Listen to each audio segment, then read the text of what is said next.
Hello,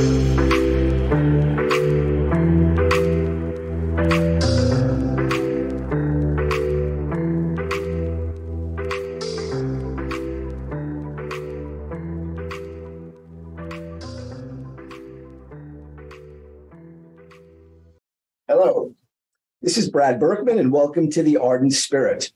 The Ardent Spirit is Greenspoon Marder's alcohol beverage law podcast, and I am a alcohol beverage law attorney here within the Hospitality, Alcohol, and Leisure Group. And I have the privilege of hosting this, what I hope will be a very interesting podcast. That is, I should say, a series of podcasts. So first, let me tell you a little bit about what I think is our interesting title, The Ardent Spirit. Ardent really means, or the meaning of that word, and you can obviously look this up at any time, but it means passion or passionate, right? And the Ardent Spirit refers to alcoholic beverages. And I think the title hopefully captures some of the passions that surround the drink in general.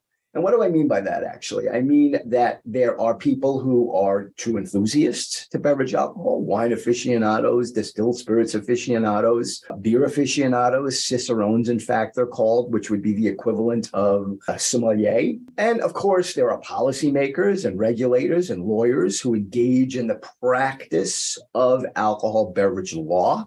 And many of them, like myself, are quite passionate about the field of practice. Of course, also, there are the entrepreneurs and the well-established corporations that are industry members and industry participants that operate at all levels within the alcohol beverage sector. So that's sort of an interesting little segue into the idea of levels within the alcohol beverage sector, if you will. As many of the listeners likely know, alcohol distribution here in the United States is regulated by what we call the three-tier system. And the three-tier system means that there are manufacturers of alcohol, or brand owners, distributors of alcohol, and retailers. And absent some exception in the beverage law, generally one tier member cannot participate in the activities and licensure within one of the other tiers. We'll certainly get into that structure as this podcast develops, as this series of podcasts develop. There are so many interesting issues, really, that we'll address.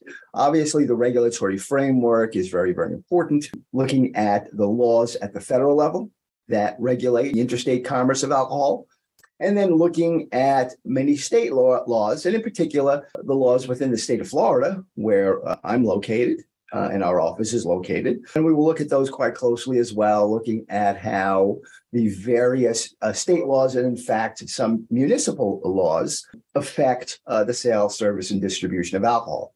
You know, interestingly, there's so many unique issues in this field of practice. There are constitutional issues. There are state statutory issues, federal code, of course.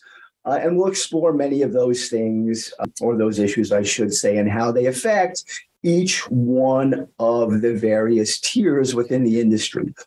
We'll also take a look at this great concept in the beverage law called Tide House, or Tide House Evil. Yeah, that's in fact what it's called. Evil is attached to the name. And Tide House is basically a Prohibition era concept that really tried to disassociate manufacturers from the retail tier. I'm sure that many of our listeners are well aware of that. But it's so interesting because this sort of 1933, 34, 35 era concept still plays a very important role in alcohol beverage regulation and alcohol beverage law.